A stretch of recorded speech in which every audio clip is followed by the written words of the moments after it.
Yamamunya Kwaba, better in the background, Yamafetoni Montana say kick off our matches so and Omode Bray. Twaso na afe yede match Jumadeno at Twaso Edema. One message about to be the 0551 599 933. Yen Sabekana Yakinkai Ediamao. And ne showing is dedicated to what has happened to the nation Ghana. The atu of my Ghana. No one sem and yebedi and komo and ne anope ewo Jumade so. Na mamenkika messages na kakrana abanona fe yen twaso ewo hadijo paidmo kumase or say okay, let me read it from this angle. The DJ paidmo can say let us Ghanaians encourage ourselves for what happened to us yesterday. The death of our leaders, elders. Let us encourage the family members of the dead persons and also encourage the country. Let Ghanaians pray to the Almighty Lord for protection.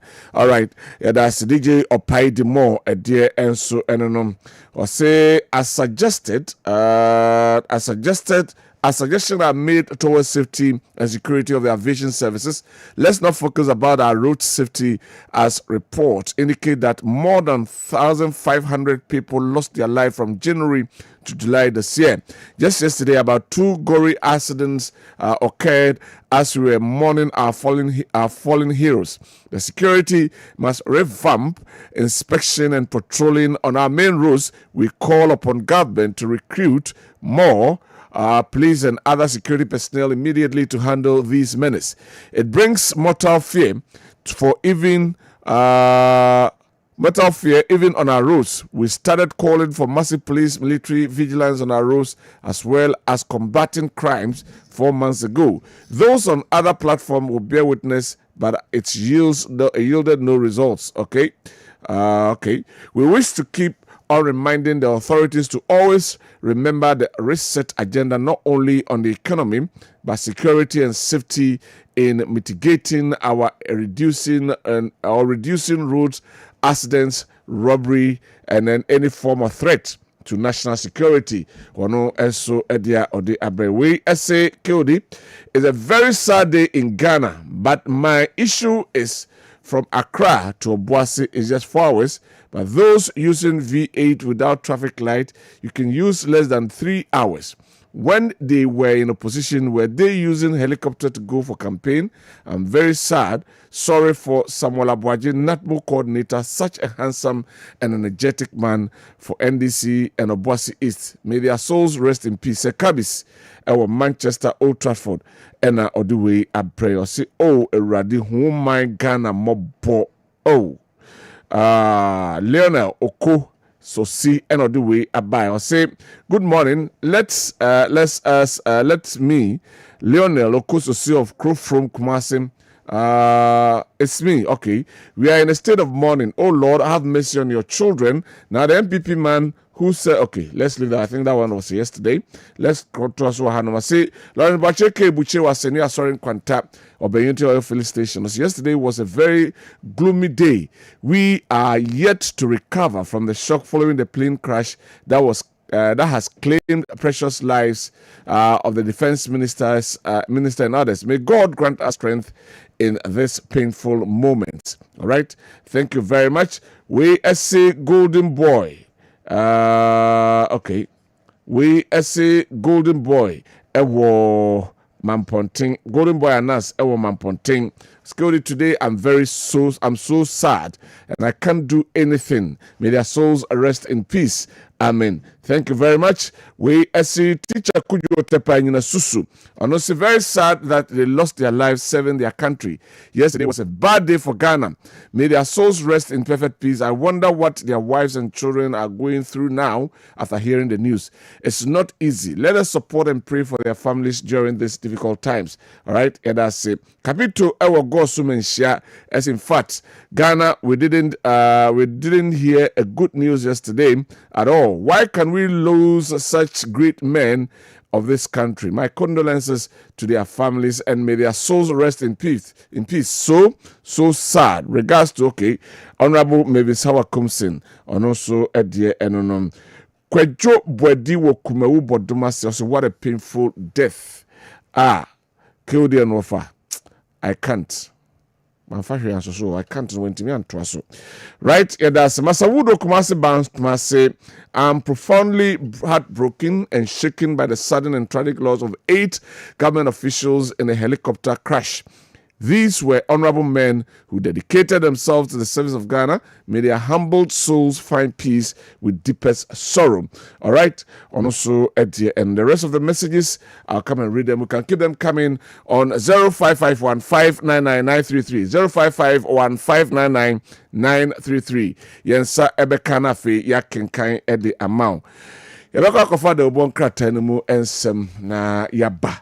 Na yaba at least nipa miensa omo profile ene baby omkoduru ye ene modern mo komo body ama my Ghana ene ho nsem ebetu edwa na yahwe other issues no mine no ho nsem no we should be a clarion call to all those galamseers so omunyai waba me yakwa na yenhwe de obon krata no mu ensem apipim by can't courtesy of Opana phones Ono Ekawafei, Niwa Scientific Herbal Hospital, Dr. Nimo, the womb specialist, and also our womb penis repairer, Sketch World, and a Grace Gift Herbal Clinic Laboratory Service. I'm not sure as you did the one crater and some. You did a brand name to know for my fine chemi because, and yet, over. Okay. It's just Daily Graphic, Kratano. Daily Graphic Eddie Empenifo Nipa ye Ngochino Omunina Funi Abba was a strategy strikes nation. 2 ministers, 6 others perish in helicopter crash. President declares 3 days national mourning. Story we na kuwakata no ede eto enimu no so de ba. Dr. Edward Omanebuama. So for here asoja for ne bambo honsem so. Dr. Mutala Muhammad Tamale Central Masabye ono ne so for here bobre abodinya sesua ne frigmanim de eso. Alhaji Muhammad Minuri ono so ye acting deputy national security coordinator. Say Ghana main bambo sumase no womonom tietie na woti abaso de ko Dr. Samuel Sapon kane penia na ohwekumase kropon so se meya osabe ya santamantem soafo okoye mfimfim mantem soafo sabre wona ye MPP NDC amanyuko no dwumtani abedi akire okọ ura Samuel Abuaje wono so ye parliamentary candidate ma NDC ewo obuase ho wono so ko na squadron leader Peter that young man obuche say be bosumi ni no ye no ye na yere ho ade nra mi ho ne yere no picture on social media so say e be ya but e be so ya pa omunyina flying officer madase omunyina chum ampedu manem chum ampedu omunyina enso eko tiko akrata Daily Graphic front page no arosimi ene bibie na obetima traka ama edi hu nkoma ama yi right ever the Ghanaian Times and Twaso and Famama Ghanaian Times so e de aba mpanyifoi emfoni ena eguha na Dr. Omane Buama Dr. Edward Kofi Omane Buama on the Kuta Cross ena ujina ye converting no Romania so we Romania we use cross guys ujina ha na mpanyifo na aka no womonso emfoni ewa national tragedy Omane Buama Mutala Muhammad Alhaji Muniru 5 others perish in helicopter crash eno ena krata no e de bae ono de odi bi eka ho e de e bae de eno ye de ka so UN German stand in grief solidarity with Ghanaians eno society mkroya eho ensem ena waka okay na eho ensem no kokoshi lost government for increase in cocoa price and also de akahwa and also de ebae okata na nim yemfa the chronicle ko wakata no to asofa chronicle front page na animu no a Dr. Edward Omanebo amada ho na wama ne saso wa hye ne coat na wapeja ne nsa chronicle say oh Omanebo ama Mutala fare thee well sana chronicle caption no Mark Master Masons renovate Osu Government Maternity Home. Drama in Ada. This is beg chiefs in public during Asafo Tufiame. We someone nyabre na asasem de achichim. Right. You have a delegate in Twaswa. Delegate say Black Wednesday. Nipa ngotwini nyina emfoni ewa ha. Black Wednesday. Omane Buama Mutala Muhammad 6 others killed in ferry jet crash. Flags fly at half mast. Bent bodies retrieved. Ti eno ha no eba be ka ho ensem. Na onim se brown kwase sa emu no na egugu bottom. No na be ya na manfo ka se ada na egugu bottom. Na mene eyewitness omo a si a omo frefrem se asemu asi omo kɔ hɔ no omo je se omo kɔ duru krum hɔ no kra omo nante akɔ ba bi a bepo no asem si ye no itiki omo 3 hours no premiesa because baby oduru aka ntimi nko nti omo sisi fo nante ya akɔforo bepo no na o se as a time omo kɔ duru hɔ no na ijana da so se omo so na ijana it was still burning. Eti so omo de edua prepre emu no free janum ha omo de gu boto so omo boto akede fa bodies omo de gu boto bie mo na se na nane o de gu fertilizer boto bie omo de gu bie na ne eti na de boto a betimi agumu a kokodi no nko a ena che se o de gumu a eno kura na bi wa me hu bi ase afo no ai se ba sa so ofo no se be ya heat no che se ne bi wono na body na gusuara enane o se srade wo nipa ho itina boto pa na o dim se kay dignified o de gumu a na enye yie tina kokko boto no nko ana ye de bonsuom ne de ya na ebetimi ayeden ayeye araho ti omofoni ewa ha yedika bobodina nti eno ewa hanom say omampene declare 3 days of national mourning for these national heroes eno eho ensem ewo ho aboso dompiase chief warn galamsey politicians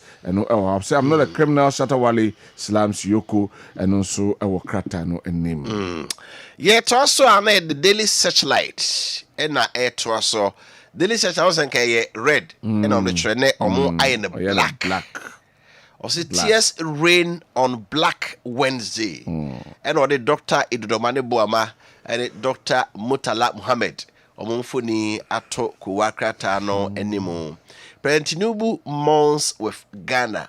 Nigeria mampeni Bola Ahmed Tinubu. Ononso ato Ghana me enkra. Se ekanentina nakato. Ti asemu ato Ghana no. Omuni yenyinara ena ediareho. AU chairperson grips with Ghana. Manka mumuko African Union. Daily searchlight. So daily searchlight na air king. Manka mumuko African Union. Womonso dream training. Wononso so akabi. Say the ato Ghana. So me daily searchlight on the front page. Na obie hunu the air can say the ato Ghana ebi menyina. Ena asemo ato yen. Enunti omu jam Ghana men say yanko say UN mourns Ghana helicopter crash victims, pledges solidarity, and also Amanseku Bata United Nations. So also to Nigeria for the Aba, be man kameko ko AU the Aba, and Amanseku Bata United Nations the Aba unya daily searchlight we nyina ewom. Right, me antwaso ne fa the metro lens and fa entwaso ewa ha. Na metro lens crowd your throne twi. Osi ukrada bonni. Na Dr. Edward Kofiomane Boamanfoni edaha a gentleman, true gentleman. Ya na man for tipon so say as time progress go betimi aba be di mampeni in the name of the NDC ononimfoni edaha. It's just so tragic when good people don't get to live long enough to see their goodness come back to them. And no pe ena the metro lens. Edit to the front page. And all the Nipana can Nipana almost omofoni eguase. Araho. Of Entwaso. Yemfa Daily Dispatch Entwaso. Daily Dispatch and so front page was say the 8 who lost their lives in the helicopter crash yesterday. Victims of a helicopter crash at Obuasi. Daily Dispatch so Eddie Omufuni Aba said the Yakeke Kano. Nina so ewaha. Focus on Akwetia by-election. Because dispatch Akrata fair to do back on or say Hono Akwetia election said the Akwetia for 2 maba and said Omjidi se we subecon ho. The cost of running for elected office in Ghana. ɛno nso wakrata ɛkyɛ sɛ ayɛ nhwemu ɛde afa so obi pre amemu mutumi sɛ mampani anaa mmarahyɛbadwani a sika a wobɛsɛɛ no ka wobɛbɔ ansa na akonya no a wopɛ no nsa aka no wayɛ ne nyinaa mu nhwemu a onya dispatch a nhyɛmu nyinaa ɛwɔ mu. Right, yanko Daily Democrat nipa nwɔtwe na caption as sad news for Ghana as Omane Boama Mutala Sapon 5 others killed, all flags flying at half mast nti omfoni eda krata nanim ene papers ndodo na obi anka hwe de da ho a ene sa nipa nwɔtwe a womo ekoya omhwere omonkwa enso ewo akrofrum ewo oboase ene emnempotem ho no eho ensema na da krata no enim. Yɛde daybreak kowa krata no toa so a ɛsoro hɔ no chairman ɔdene kwaku apia koka mfoni wɔ hɔ na daybreak so no say koka advises MPP against social media attacks. Chairman ɔdene kwaku apia ya dache obedi asantemantam dwuntrani ama MPP amanyuko no ɔse MPP fo no a piche sɛ we na ɛsɛ odi party no mo premampani yɛ so ho ba omia ne Ken chitafo no ne Brian Crawford to omotoma no mo social media no ɔsɛ mo hwɛ yie o ne tie anka na nkyerɛ sɛ abontesofo empapa kodi. Disclaimer, General William Japan not on Facebook. Da soja for mpanimfo kyerɛ sɛ soja ni baako manfo accredited Facebook account armed forces warn public against recruitment scam. Ɛna yɛde nimfo ni ato sɛ General Facebook account ni nti o accept friends request na amo ate sɛ o yɛbɛfa soja for metimi yaboa o na won so yafa obi nti unya sei ba ebetimi ayɛ ɔwon sɛ Major General William Japan oni Facebook so oni so no politician kase bia Facebook account so amount friends request no obi na akofa ne din bi na din e dey yes nti ya monye very careful asabi wofa ye titi ase e kura se bi kura yusu kura to be yusu ye kura ye discamo amount Akufo-Addo Bawumia minority mourn crash victims and also Dr. Bawumia and the mampeda da na Akufo-Addo funi wa ha omienu nyina si omutrase ya tumu senkete pa na ekuta womo ne MPP amanyuku no mrahye koketwa no omu nyina de krata akoma aban afenyu Maakye ose de tomoa na atoyen ekan ya ekamo akayen edidimo a edie nti ene mu nyina ne giremu de asi national tragedy Omane Boama Mutala Mohammed 6 others die in helicopter crash GAF begin probe and so no mumfuni aba say Ghana Armed Forces soja for mpanifo o ma sase nhwemu fa aeroplane no on say aeroplane bia no ye obibi wa aeroplane ma ye fe no black box na enye black box keke eye cockpit recorder your special recorder bia e aeroplane bia mu na sa recorder no ya ye adaka bia dade pa na de aye iti aeroplane no koteto baabi na aeroplane no shida ne nso kra no a sa black box on de enhye iti obi oche oye aeroplane kan bia na ye kire na se so de aeroplane na wiem na hu se bibia si chemato bi na aba so bi na tutu bi bebo mu ana aeroplane ko pim bibi no ntempa no anu asase e kasa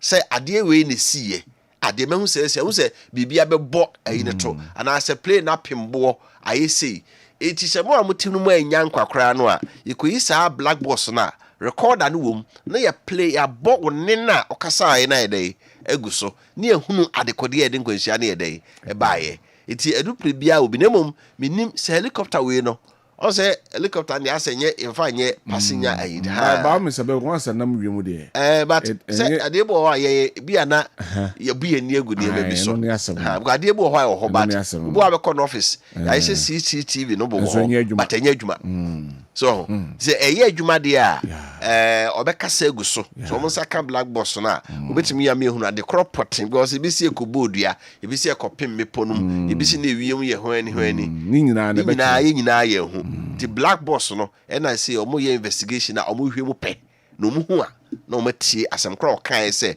ye de do prenam de sie nie ye na so ma nkwanhia yi ebae right yentwaso ne emfa the business analysts emfa entwaso na business analysts as a minority pays tribute to fallen ministers fallen ministers of officers. Okay, and no ewaha fallen ministers friends comma others we aye nkwanhyana esia no ho nsensema nti Alexander Afenyo Maakye Symphony edaha said the Erika bobo so na ose se kamwa na kanyen eno enso ewaha ese trini kan chese bontisuni mefa enkodi ti wom say your position there your position na say your opponent there nenso atoyencham try Ghana form and atoyafei Ghana months as Omane Buama Muntala 6 others die in tragic helicopter crash ti nipa nwotwe and so emfoni ewo ayakrata no enim flags to fly at half mast and also a tragedy Korea see as national months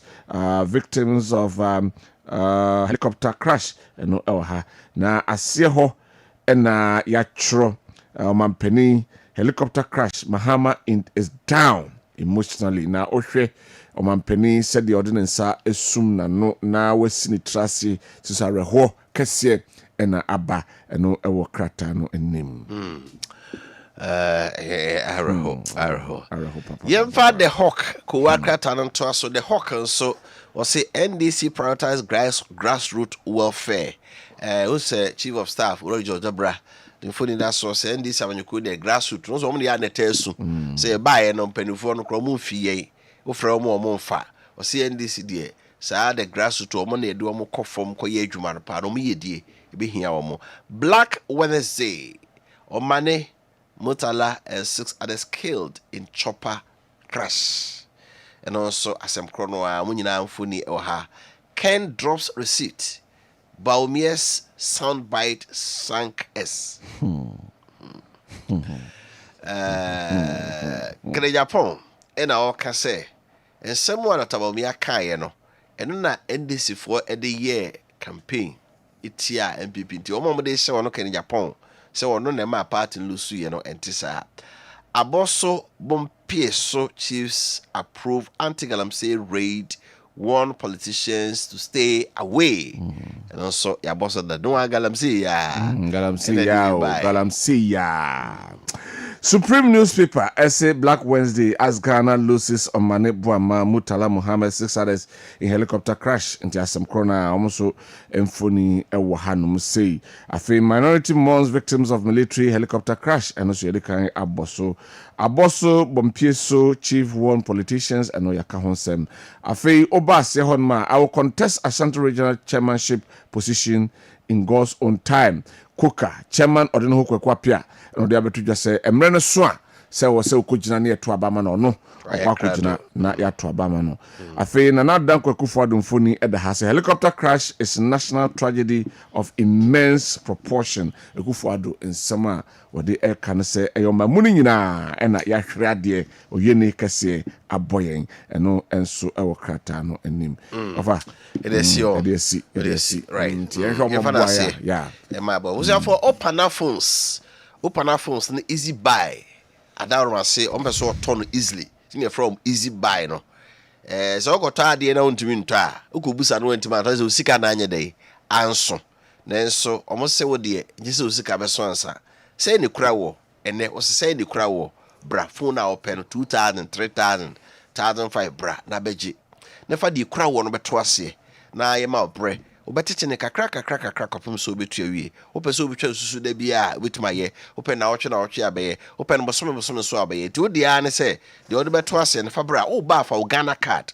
ana ID card a eti hu adanse hwe wanimu a ne hu se wo ni information nyina wo so na ya ye ID card ne copy ne do phone na mawo ne install app no wo phone so edi che obi na be send obi 100 Ghana na be so the 56 tua wo phone no ka o mi a app so na bu sa se na otua na odi atua di wani mra ho so no na otua phone no ka awi nti dey aye fopa o dey abrochira bagana brand new original phones nko a na open na ton inflexible payment terms e dey ema wo kuma se open na phone shop no ye mienu ba kon e wo Prudential Bank Kakrabia no hwe ni mu pe e na ba kon so dum ho a ne mienu nyina wo dum ho a Ezra FM abosano so ne hwe ni mu pe ba kon number no o screen so no fa sesia na from 0244 230710 0244 230710 10 so.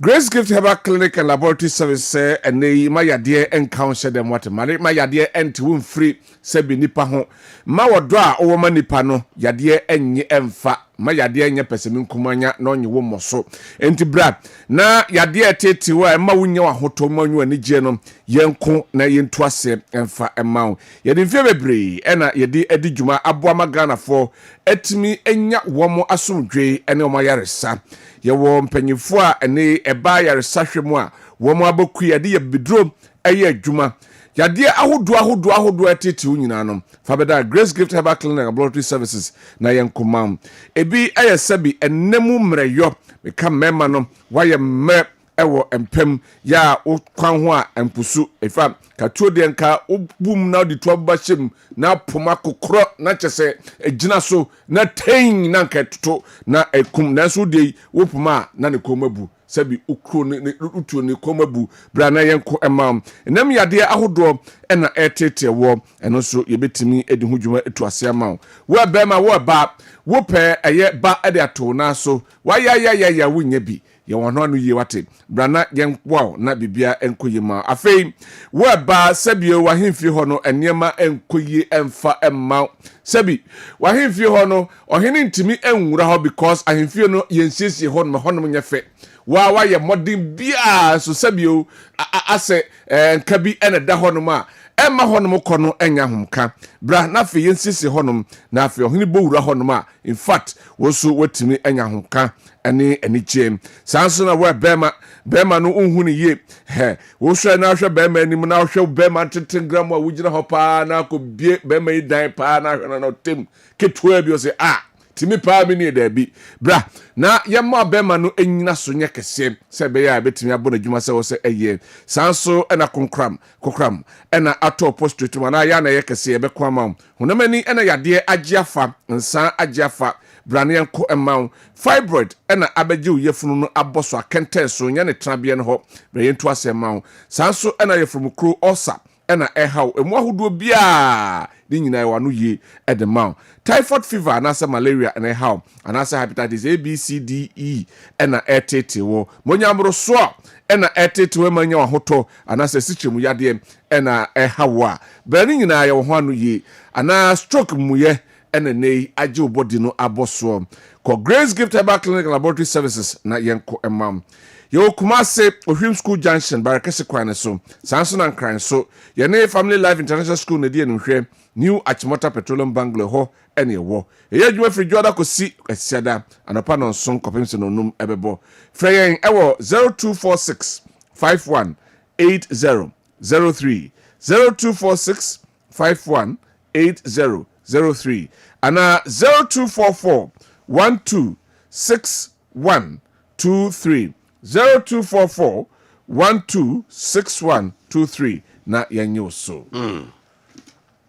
Niwa Scientific Hospital Dr. Nimo the womb and penis repairer or say a war pa de so pa wo na onyanko niwata na o se wadaje bomode abra na fidi a wono de how be o awodie mu so besima obehunu to ase na wonya eba no enso ebi o se a wonu bi ho a na efri bema no ebi won so efri oba no nti mommi no nyina monko so ba no variances fibrosis akwan ana habu awodi no ma otu ase na bema so bia wona hu nsu no so ahonkwamboa no so agene a watumi aboa no agina na so o kidney akọcheke o kidney da bomode ya hwedi ye fise ton tochema ontumi nyonso gisi yakotwe ho dwonso eno so ye hawpa wakoma nso ebo pepere liver no ena ye ni pedua no ibra wadidi ena dua ne yam ene ho bibia storage ni nyina no eja liver so nti organs we mensa koma no brebo ene sabo no ho tochema oncha asase nti hyewa ene hawo mojamu asiade diabetes hypertension stroke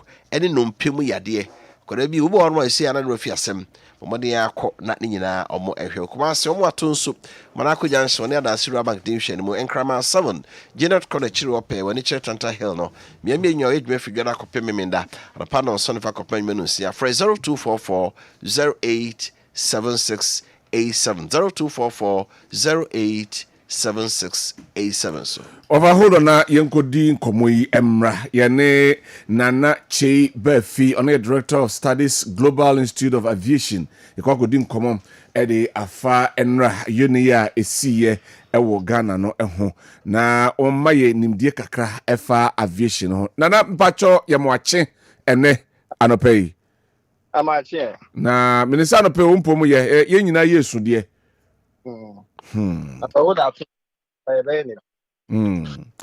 Yɛde yabiase sɛ wagibre na oni yɛn edi enkomo enra yante asɛm de sɛ Ghana ɛyɛ sojafo aeroplane ana helicopter epagya mpanyinfo ɛde wɔn abɔboase na ebenya atoyɛnkyɛm ne nkwanhyia te saa ɛna ebriche kɛse ɛna abɔ yaman mo ɛna musua ɛyɛ wiemhyɛn ho ɛnneɛma bɔ nkɔmɔ kakra ɛdeɛn ne deɛn ɛna ɛbɛma sɛbio unit sɛ ɛbɛsi ɛfa ɛyɛ wiemhyɛn ho Okay. So number we have to first of all no, it has to do with other weather and technical what hitches.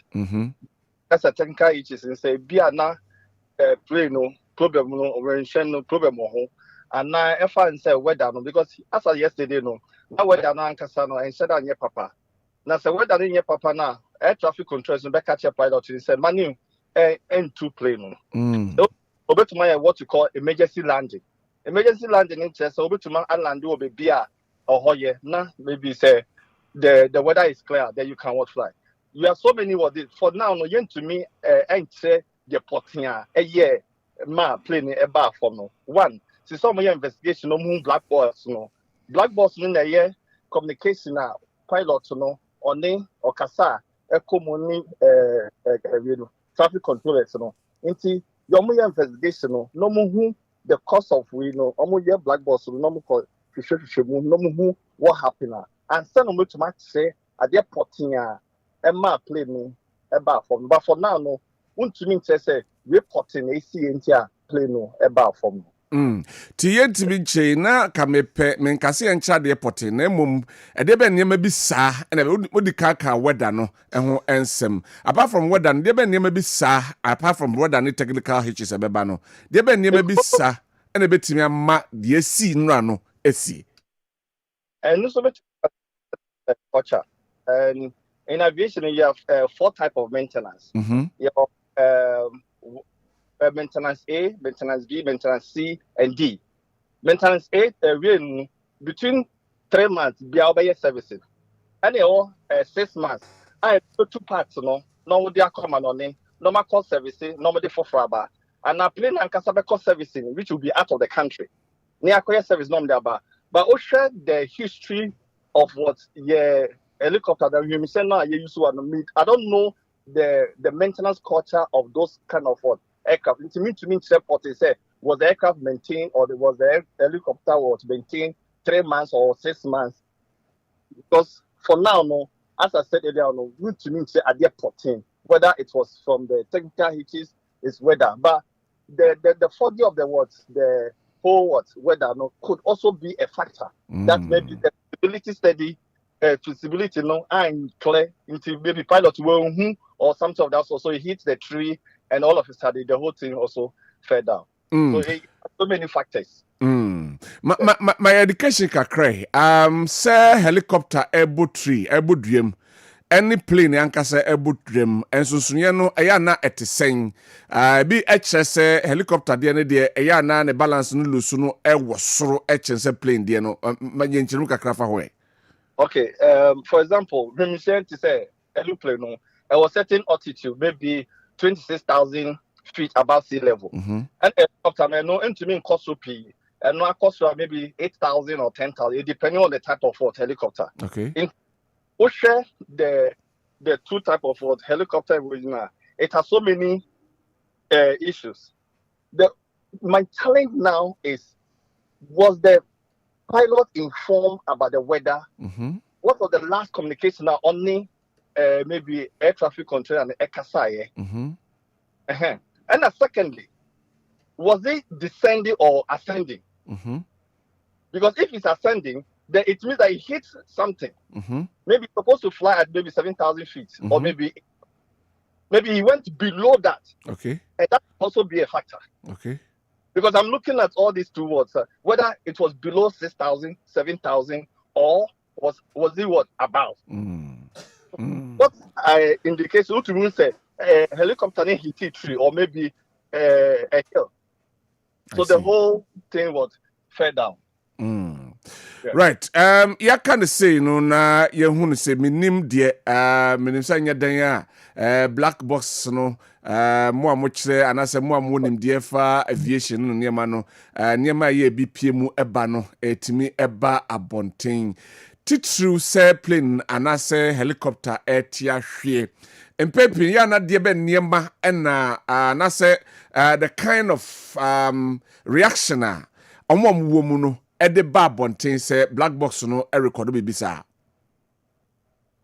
So no just now expertise from the aviation industry.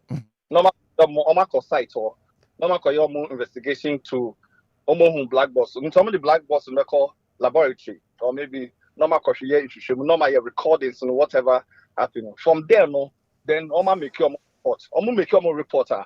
Then do what you call the finding and they'll come out with the necessary analysis of what we can do to improve all this whole thing. So it will take a while. At times, some can even take more than 6 months, 3 months, or it depends on the severity of the accident.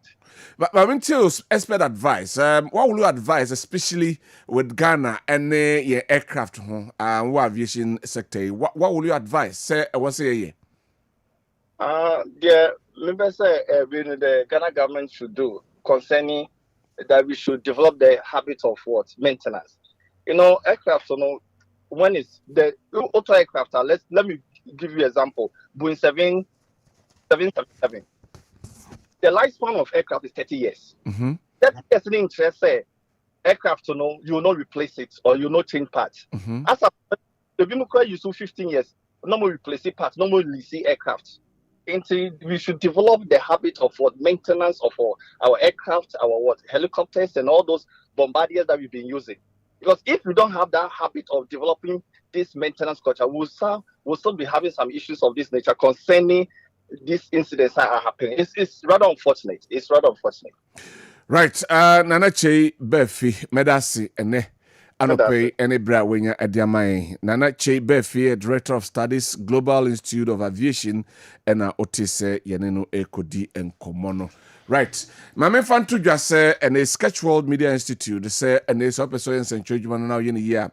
Bia ba ko pe na so do ani che na ye ma ontete ne yete 2 year na so abe yen century juma no na wa ye ne ye. Busuminsia ene ye disi ho ade yen tete na e onipa a wo ma bin won century juma no mu a wo ma ye bi so acha ba experience a wo ewo bi pa wo mo ene de obefa ntete mu say ye more practical knowledge no na afi ye say ama theoretical knowledge na eba ne tro ene say ye ade na kasa wetimi aye ne ye to say ye graphic designing and say video editing and then camera handling, TV and radio disc jockeying, TV and radio talk show host, TV and radio sports and commentary, TV and radio newscasting, say tree and I say English, and I feel reporting, nina ye tre. For any trim, Asda House, first Asda House, Nabra, Kessben Media, office, so now for 50 days, ebe pick your form. Now it's waiting me enroll Sketch World Media Institute.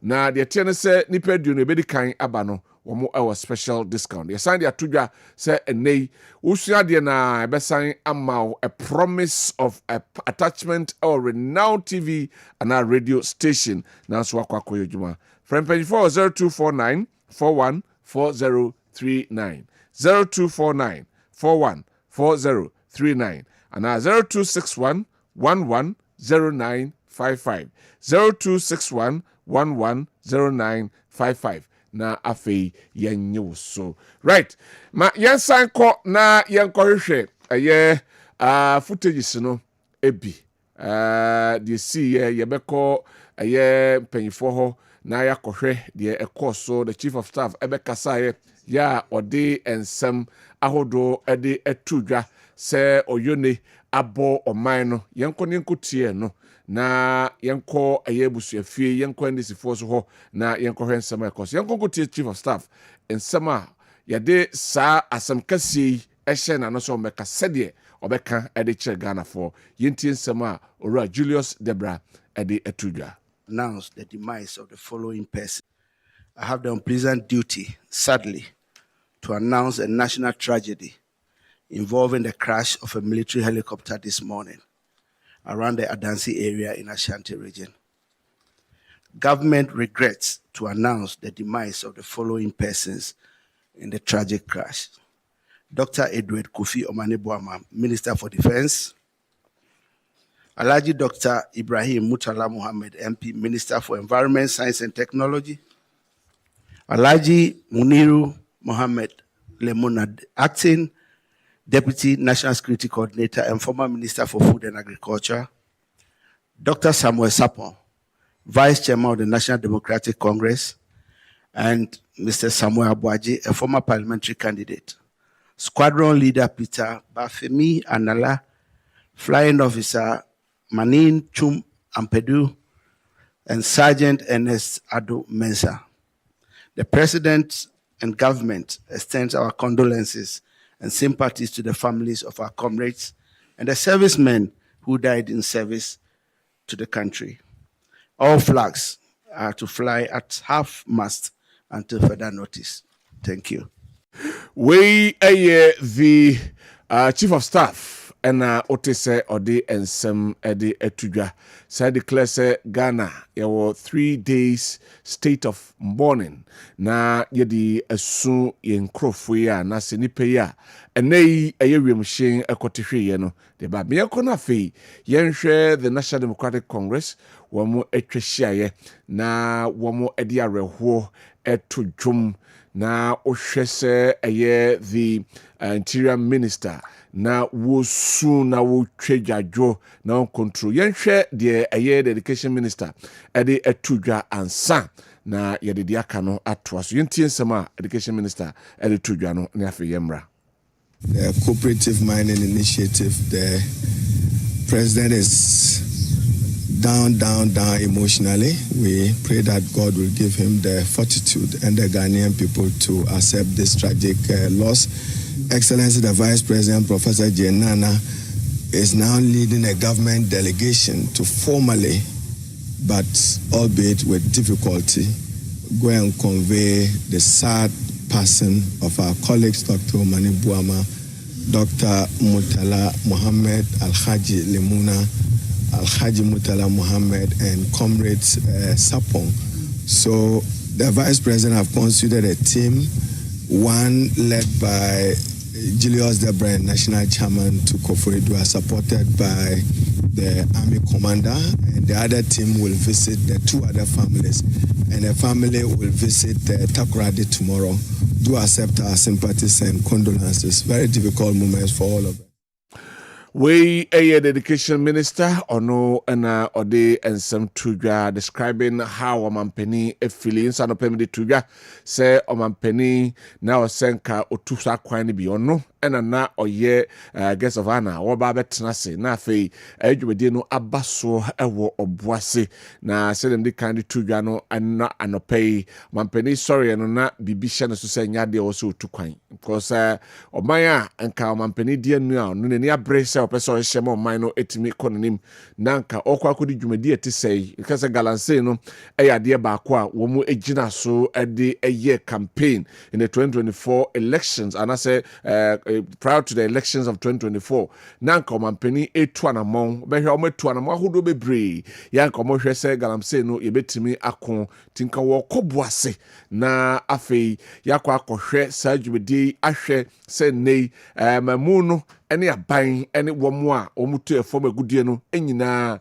ebeka bomu na yehwe kwan yebefa so a yebetu aye efom agudie ya enkofo haw emfa emma na osori anopa no na ene se debi bisi so nipa sometimes ya na taye basa se bibisi so bi so wen yesu tie na so utu anamo na de besi no esi tie ba ne saa na watie no ɛno mampani etu ho anamon na mmom ɔde n'akyi egyae ma wɔn mpanyinfo yi a yɛabɔ mu din a ne anra wɔn etu 9:12 exactly from a year and crying. Yam do many a trim and so a war boissy ya or unisi a cotuameno. And the education minister ebe trim say oman penny waboto in fact waboto pa ya and nay besine crowman penny entimi and kasaye wontimi enyinan hoso entimi on minor cra emra emma emedi and komo and no ensem and so hafe yanko the National Democratic Congress womu and so akache na yankohwe and somewhere nra womu etwehyaye ya na womu edi enkomo amu edhromo eho ewre etodwom ede emma womu a omu edi party ede ekrono eno eho ensensem ye beko ena ob delegation koko piem ewo aye mpanyfo bi efie meka omo manyom ba bi ekri efie titru aye Dr. Edward Kofioma ne boama ne maame ene kwan na womu aso aye maame mu ya na womu try say womu ebechichire ne re enso ewo ho na eho ensem enso ewo hanum sei na said the medican editu dwa no made a profile of some of these personalities eba betudwa na afi yahwe said the eho ensensem no enso etie enso ewo ha na yedi enkomo no eye nipa miensa de betimi edi omo profile eba aba betudwa ne ahwe nipa titiriwa enei Ghana man ahwe wo mu enso ewo aye yemam ha nipa etitiriwa enei Ghana man ahwe wo mu wo makomanim yenko na afi yentie nsem a ekoso enso ewo afi ho no mabi we eye Dr. Samuel Sapon Dr. Samuel Sapon eba beka ne ho ensem ewo ha dwumadi a pay aboa ama Ghana mpuntu ene Ghana amanyosem etimi akọ enimu titiriw efa the National Democratic Congress enso eho Dr. Edward Kofi Omane Boama a distinguished Ghanaian politician, but I'm for into so emame. Na say enotie. Ya won 1974. Dr. Mane Boama Echo Pope John Senior High School and a minor seminary ewo Koforidua. And I was training as a doctor, medical doctor, at the University of Ghana Medical School. And Bomodin area and as a medical elective Washington University School medicine St. Louis, USA.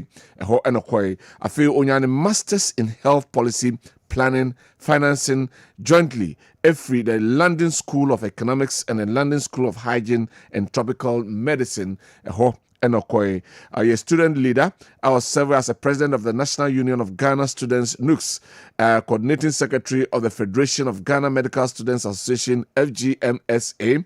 After politics, any public life career service, I say, a deputy minister for environment, science and technology in 2009 to 2012.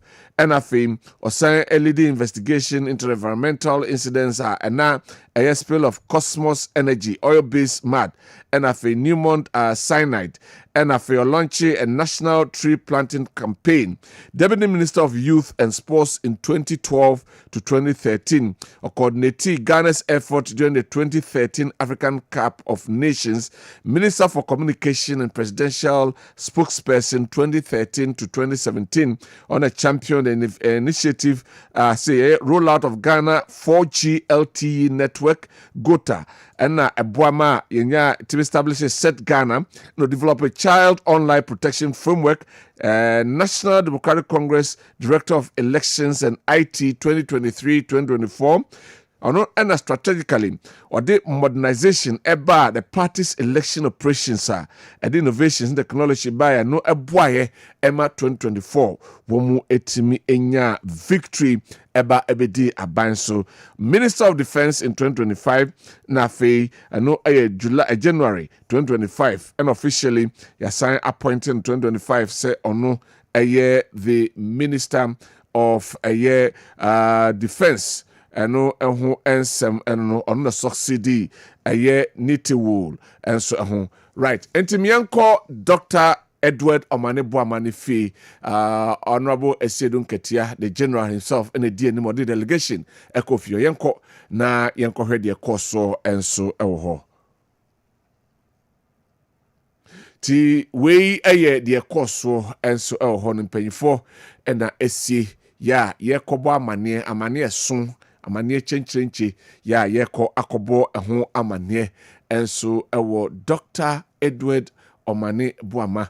Aye ni fie enso we at the echo so aye the general himself General Mosquito Esedun Ketia wono na edi anim a womo ekọ akoba amane se ye asemi ye company akoka ne sen na aye Dr. Edward Omane Boama ne maame ene nebusuafo sen na omo ebefa asem no eno eho ensem enso ehun sem no na de tie ne se Dr. Omane Boama ne mame di ne bakro ne mame edi ne bakro ti ono koa ne mame eno nsumu ye na we eye mpanyfo ti we eye Dr. Omane Boama ne mame na yasoso na basemu a yede no epie na mame ne pie no du baabi na woti ni so se wudi bakro nipa baba kope na wabomode ahwe no wanyinia bedum pempenso ye tesa na wanka bia nhemu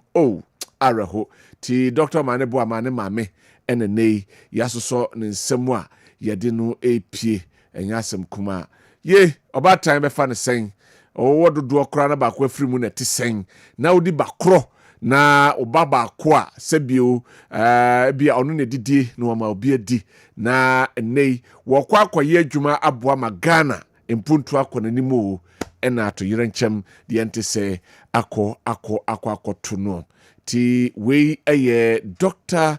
Edward Kofi Omane Boama ni fie ni maame ena ene yaso ne nsa yede no epie enso ewo ho eno areho papa ti Dr. Omane Boama enso eno no brana na wo se Obama yes the bank cry yes health minister ka say there said the situation it here nti brana omo fa no ya omo de no aba en cry se be ya bi body biara ensechi ne bakro the baba akopɛ wa hwe bi otete akode yi wa kodru kwa mo wotumo dene wotumo dene papa ya wabefa Dr. Omane Boama edi akọ Dr. Samuel Sapo ya eno so kumase Dr. Samuel Sapo okafo na oto yi hana minini pa o madam for pa dwaben one me bra penity say the hoka phone ye yentie de so na arrow pa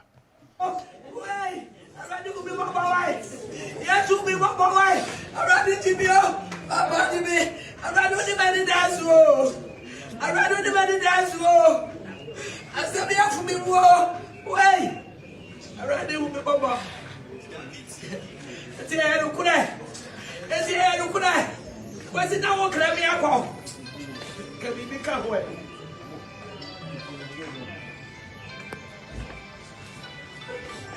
hey I don't know.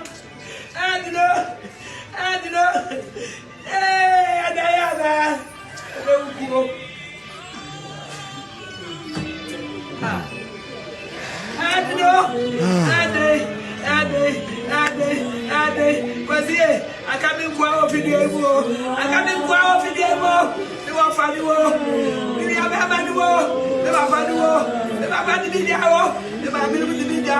What would be now? Now, two by Yabi. Better day. What's the better day? What's the better day? What's the better day? The man be down. The Papa be share with us. You go for it. Yeah. With the baby. Wait. Hey, I hear you. That's very much. Hey, I don't know. We Dr. Samuel Sapon who can Araho pa. Na onim se nipa ya ekure nyina ya amanyofo na nipa mini no pa no so ni me pa Dr.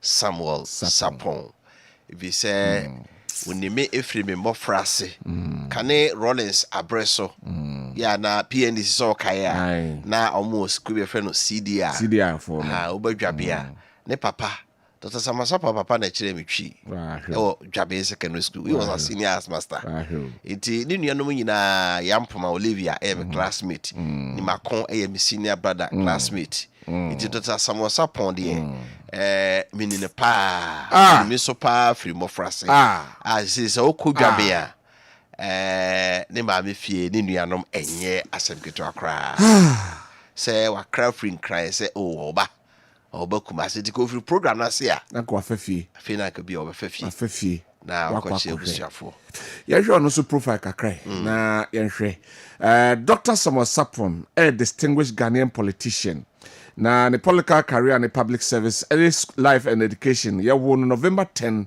1957 ewe Joso Ashanti region Ghana. Dr. Samuel Sapon eko Owabi LA primary school no ko Osetutu secondary school and training as a teacher at Wesley College Kumasi 1978 to 1981 and onya diploma in criminology every Sofia Bulgaria. Later eko executive masters in leadership and governance Jimpa in 2007. Public service and administrative rules saying or several years several in a serious fraud office as zonal head for Ashanti and Brown Hafo region in 1997 to 2008.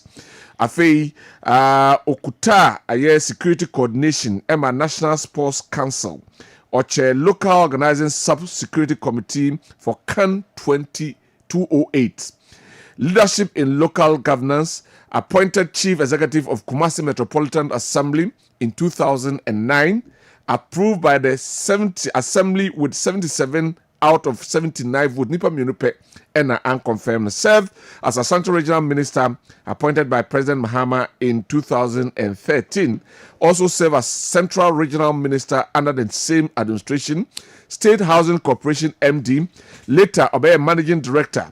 Edema State Housing Corporation ya wohwe se efia hodo ene adan hodo yesie afei oba NDC muni public voice say enote national NDC national vice chairman as the first national vice chairman of the NDC Dr. Sapon and voices strongly position at the Emma on governance ono eneka say yemfa accountability na yemwa na yenhwemu emfa corruption home for previous administration no osan eboas eka se yema sumdwe entena ho ema ase prepare enso emra nyenhwe incidents bi ebesi esi ye wotachiman tragedy no mu wono eka ho bi wono ena estu Ghana fofu ekfa se yemfree eye nada ye di wura politics no eka fa ye opponent no na afei eye unfulfilled eye promises no so to say national cathedral no ono so oka ho ensem o she NDC for emmebu ne empanfo no se womo enka omoye campaign a womo nka de ometimi ayo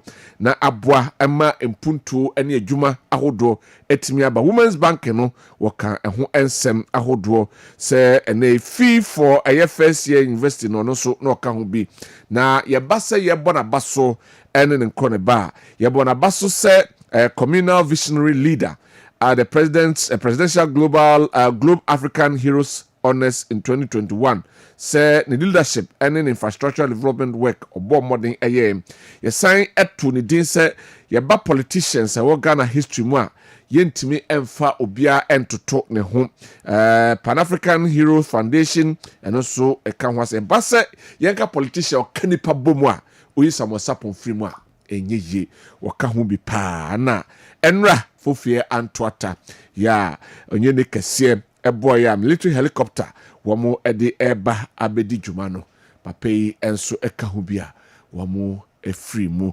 na Honorable Samuel Sapon ena ono eho ensem enso kakra yade atudwa ede amamo enso eno no. Now the last one meka ho ensem eye Dr. Ibrahim Mutala Muhammad ono nso yawo no December 14 1974 Northern Region Ghana ena owu enra 6 August 2025 military helicopter crasher ekoso ewa Sante Mantem oba enwuma suamu oshase ewo Ghana Senior High School, Ghana School, Tamale, Kuta Teacher Certificate A, every Tamale College of Education, Afeo MS, Master of Science in Development Planning, KNUST, Master of Science in International Relations and Diplomacy, University of Ghana, LLB, Montcrest University, PhD in Political Science, University of Ghana, 2025 year on the Teas of Troy Committee System of the Parliament of Ghana's Fourth Republic and Assessment, Political Career and Public Service. Na Oba, you dear DBA with the Ediabuama Ghana, no, or Deputy National Coordinator of National Youth Employment Program, NYEP. Later, Jida Pointino, on appointment Jida. Parliamentary service or MP for Nantom constituency 2013 to 2017.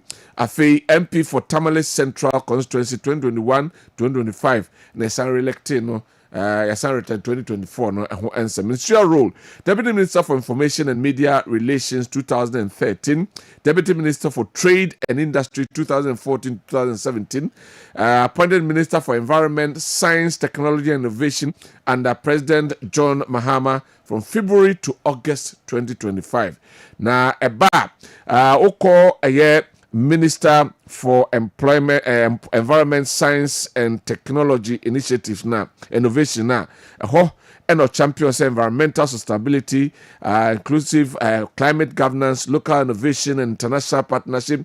Ni nyina yemfa emmom oni UK4 collaboration. Afei oboy say electoral campaigns hold political advocacy for NDC candidate John Dramani Mahama 2024 boy ye pa and oboy ma yetuaba so ede emma na ni wo akiri semwa eno so api enso eno no oba okay you ever be videos mienu ebra Dr. Frank Amakwene Santa Regional Minister breaking news no to Lance Minister no because I dey ka no program no na ka your mampeni is Excellency John Dramani Mahama neba we flyer ye nyina na just one neba ti mampeni ama omo banti na minister ono gina ho kasa wie na o breaking no say asem say na esi na otie ahwe ama Kofi Buhari a say otum say o be ma de na so sem no pem no mo hu say asem because plane dey crash dey I say car dey accident dey ya na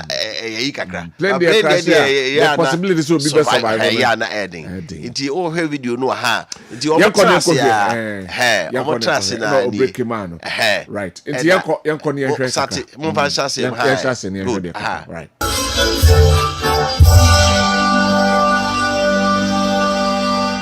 Thank you very much. Let's remain seated.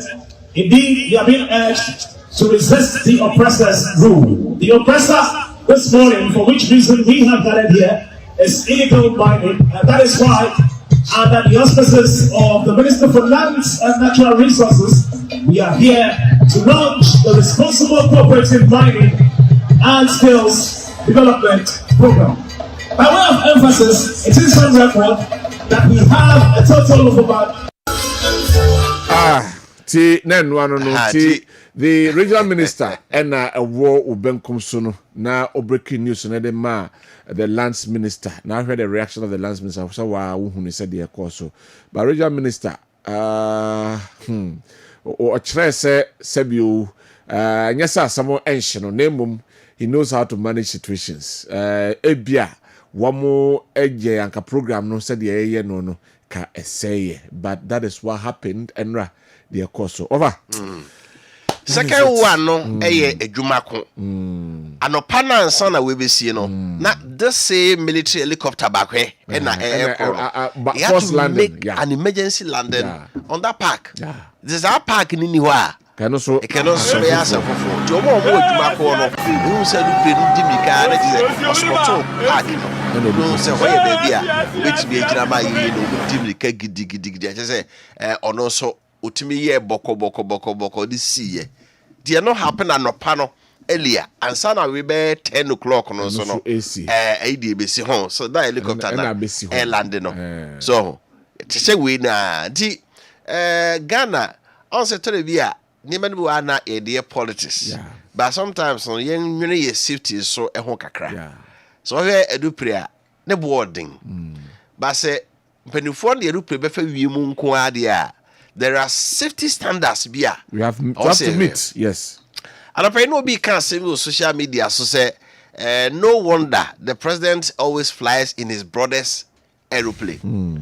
Obisi enya nwanwa say mampeni John Dramani mama ene okọ ba bia ni nua Ibrahim Mahama jata de no okofa de ko adentia because Ghana na presidential jet they say no or France abrochimemu a ye repair intimi maye it is soldier for the anke no so mampeni betim dia nanam hayi eno kura na die eno na say yes ni o nde say bibiasi ni ase mampeni nkofro helicopter no foforo fa nko ba bia ke wa ka be ko na nko na be meko mesa nkofro aye plane ye bia kote ahwe ya eno ba ko ye emergency landing mefro ona bo introduce you oni nya botre anko menko je ni nua wo bia ada na mefro ni nua de na nko ya do wofa enko na e ba ko pe hwe menko na amanfo beka ho asebunti mefro de mmeka no monka enti ni nua de na odi tukwa afei na mate ase and that brings to the force say mama yenyi politics in free mu ade no enye yeah. If the presidential jet is not good for flying, yem perfect for anything, FNCO. Because mind you, where you do predipa 8 and 8 move. The president took an entourage near Bay 15, sometimes 20. The community sign the CR. Can you pay yeah. So, but yeah, the geopolitics. Okay, and NPP time. There's an anado, you do play no fun to quite, and rock off aeroplane Ujaru of you. A bay done here, Dr. Manabu Makria core parliament. Eka se aeroplane no akwa France because the duma wo ho anyede yentimi ye na omo me aeroplane no this omo ye ma certificate say you can fly it as an wotu say aeroplane na kwesi wo this mampani bay na nka won na nka de chopper yi ba ya national tragedy last month ya na kai Professor Mills so okay ya kai the 13th anniversary so edi nyame obo mampani ho ba ma yen ya oh yes, and run on corner. And the situation could have been worse. Kabaya worse than what we saw. Yeah. So indeed, Nyame and fan cry or move cry and see. But going forward, you know, national security and importance. Now both parties no or approaching those issues say dear Ghana. Yes, your politics. Na danena odi de obedi ade dia no akobe cancer for if the presidential jet is not good for flying it's not good for Mahama now, it wasn't good for Kufuor then, right? So because me gidi say bibi wo ha say kumasi to obuase de kwa anwa wo edike was our presidential jet bia kebetim de mpanifo ya ba be si akumase no mafa o ha no mo de say ka 30 minutes we because mo kwa den ka convoy na komoko sabe from ready obey but that one is not there anyway wafa yenko dwasomre na me ma bejafo no so akwaba na mamma makwaba nsa na yenko dwasomre honorable Ebenezer Ekuoko Frimpong, former DC Suta, former Nalak president si Ekuokwe si ye Ekuokwe si ye Ekuokwe Allahu akbar akwaba ya mede na boko de Nyankopa da Roma de nyame ase ene ahwe yi nti de nyame ase ye ho ye pa nana Jesu wa ha nana good morning mejeso na ho ye adom ahwe ye ye ho de de nyame ase boto ne aboto but boto de ebe boto obende ya ba be din komo of ye nkodwa somra ma me sha se wa ha na me fa nto anim se ene Kessben group of companies se ye fa ento anim se nipa kobi ene adwumakuo bi afa aye Kessben University titu ede edada mafo ya si ye nhia ha na ye mamo ntete na ye wia yakopɛ scholarship e wo Kessben University ede amamo na omse yan kan kyerɛ mo sɛ enye nokore Kessben University College sɛ yedi dwumadie bia ye boho daru mo bia ate de toso yedi dwumadie bia premises ene ye no yenye no outside our premises de toso emiensa se Kessben group anase Kessben University ni bia be di dwumadie bia o wa hyenso de edi ho adanse trodo se ofri Kessben University de toso 9 ene se yedi dwumadie emfa nhye kokoam ye bodawuro ema obia atibi ti emabunu no titiriw ene womwa wompesku akọ na omani abrenti obi abeka asem bia no magyatom no monhwe yie na wo nkyeremu a anase opemu nkyeremu dodo na frɛ 0551 666933 0551 666933 na yenkyeremu mu eyie. Ene yawada edu yawada say so na onim say MTN Yellow Thursday ni nyina ne say so to data e MTN for na yawada nko ade a o ma 25% bonus de otoye no yichimu 9 ne ase tu ba akwa ka ho so to 1 giga e ma 250 megabytes e de aka ho say oto bia 10 giga and so benya 2.5 gig na dia kan wa say boama data na chema pa nti woteta e bia won dia bia be download na wa yenia wada no pa dale star 138 hash star 138 at and as I call my MTN app no so a call my MTN app upie ya wada ka say Yellow Thursday na to data ope ni emfa nchew nti imo de pa na nyi sem so sa to the data no wie ni ma 25% bonus no wie a na ya sanso ma ticket say opese okọ esini e wo silver best cinema akra ne wesen mola ko na sini bia opebia enyima wo nehwe afi kumase nso a okọ akọ esini wo golden cinema enso kumase mall it we double bonus pa e na MTN for dem okay say my MTN app no so another star 138 yawada Yellow Thursday ne now so jo 25% bonus or data bia obeton MTN everywhere you go. Kessben University College say ene yen kancho se school pon in apeso okobia ye kadi kan dia to anim say ye accredited we nye school na GTech for sorry tia ne bi na num obete say mabunu be bi ho no ma makọ school a certificate ya bom no in fact omuntimi mfanya hwe Kessben University College enka ho GTech for agiatum ya side ye ho abo Kwabena University of Science and Technology a ye certificate ni nyina no wo mo edin ena eguso afei ye wo mpanyifo lectures akuku dan wo ma ben awade kiremu a mbekira wade wate ase no waye adwuma aboa magana akọ nim na de tie ni ukuta SSC anase wasi owo aye core subjects and core areas no maths science and afei aye math science and English language also nya 3 credit passes ewo ho na afei wo elective areas no so and also unya aye 3 credit passes o kabo migrate and say bro 36 na ne watwadi o qualify say okoye courses a mbobo so akiri ewo Kessben University College sanso na oye babunu wadi mfie eduonu enum ede ko wonima o qualify say wo so kokosua de eno mature students eno no na de tie ne say bra aye all multi-credit savings and loans limited branches of Ghana. How can also perform nibi? Ya ma bi ato. Samson at Kessben University College City Campus. I wo Edum Kumasi and Asada House in the day nuhe. Also benya a form nibi na watom. And I fay Kessben Media Officer Kumasi and crying. And also do hon ma benya form nibi ato. Na program ni programs a business administration. Yo mwa hudo accounting eka home, marketing eka home, human resource management na fi banking and finance. Or Bachelor of Science, Information and Communication Technology and also computer science and entrepreneurship Bachelor of Arts Media and Communication Studies and also your print and broadcast journalism your public relations and advertising other programs are Bachelor of Arts Politics and International Relations, Bachelor of Arts Public Administration and Leadership Studies, Bachelor of Science Nursing, Bachelor of Science Midwifery, Bachelor of Science Logistics, Procurement and Supply Chain Management, Bachelor of Science Computer Science and Entrepreneurship. Na your main campus no ewo Kintenase Lake Bosomtwe Ekwan so ene ewo Kumasi City Campus ane Asada House edi enhwe. Friend pen 4 0501 63 7383 0501 63 7383 and 0264 170475 0264 170475 na yenyo so.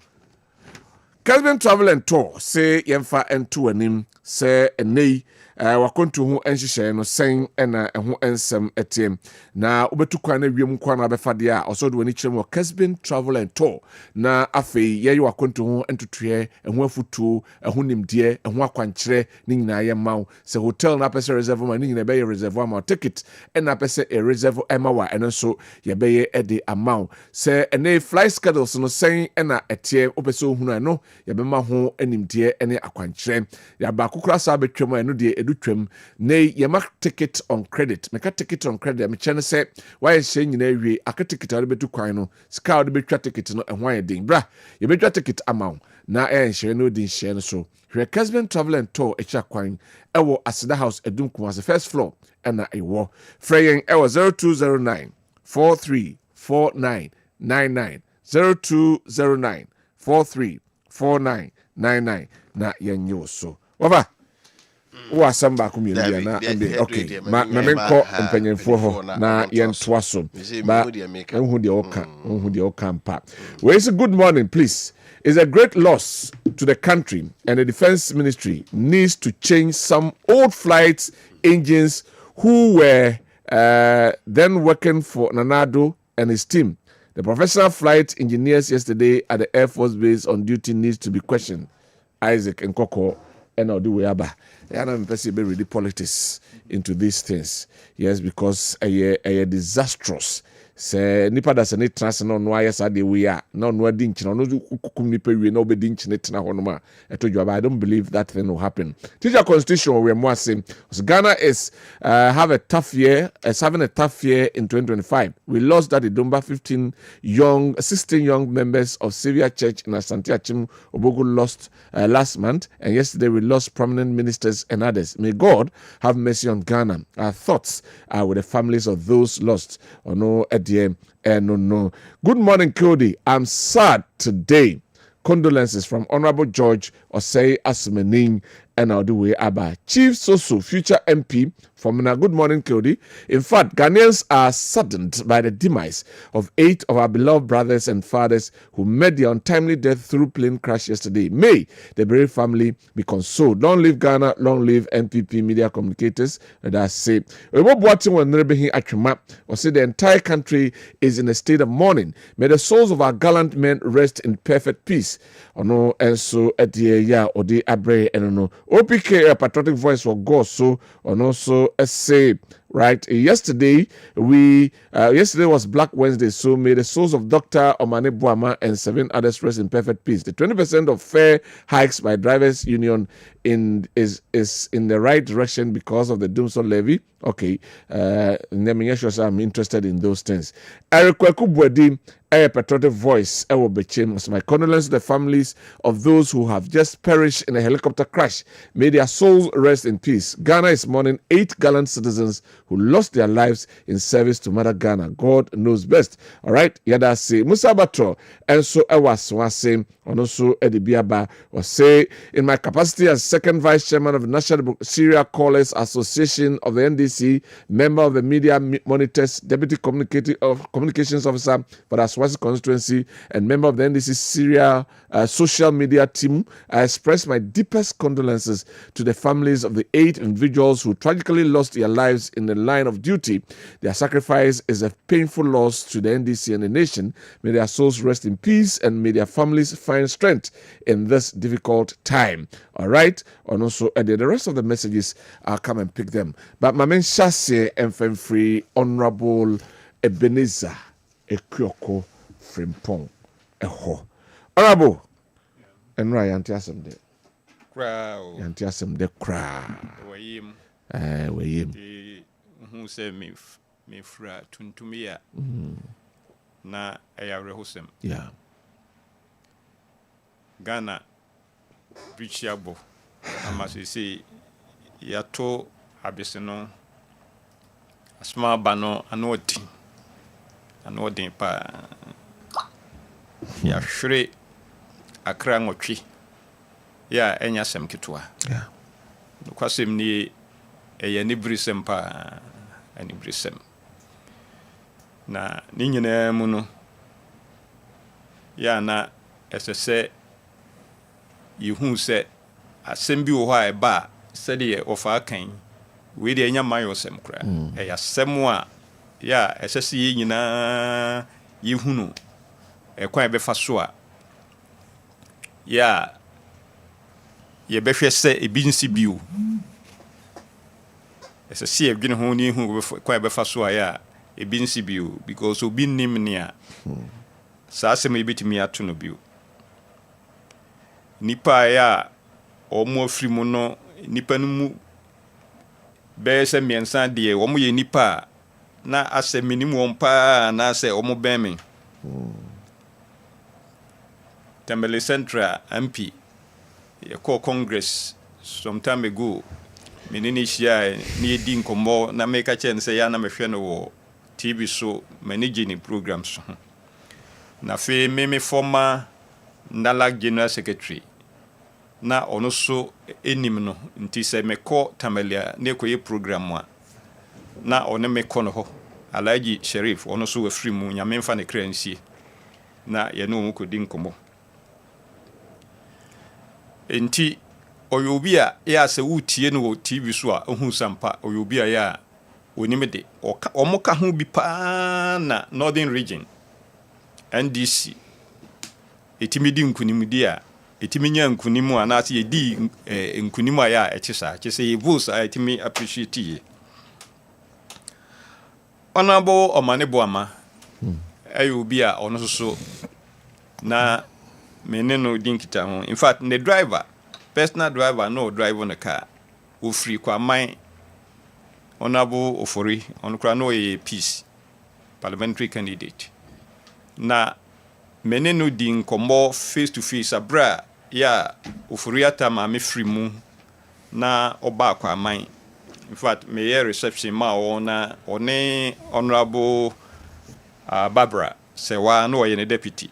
Omobaye na edi nkita ho no mani ade sa since then no na ono so medi hu no se nye se obeya acquaintance obi aya meni no aya meni ne di nkomo na yesa di nkita ho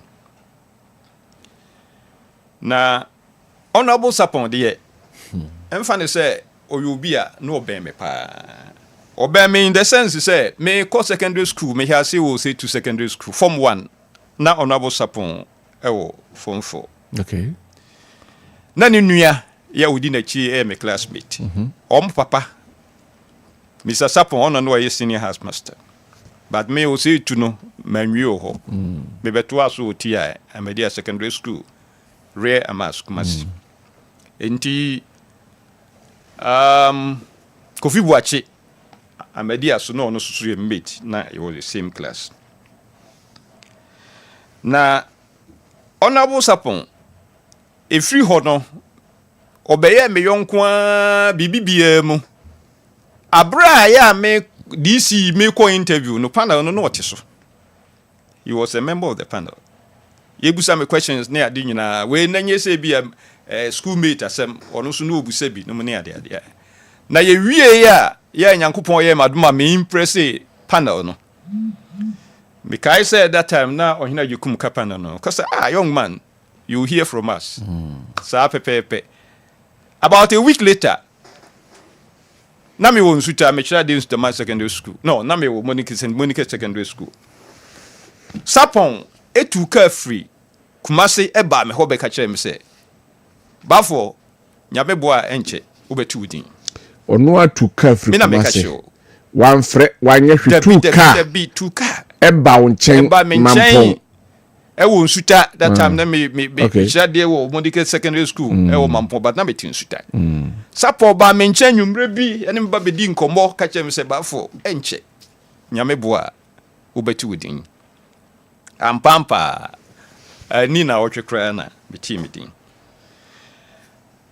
Sapon esaba be me colleague. Because a colleague, Abraham na me DC wo mampo no later on so no suba be mayor, you know.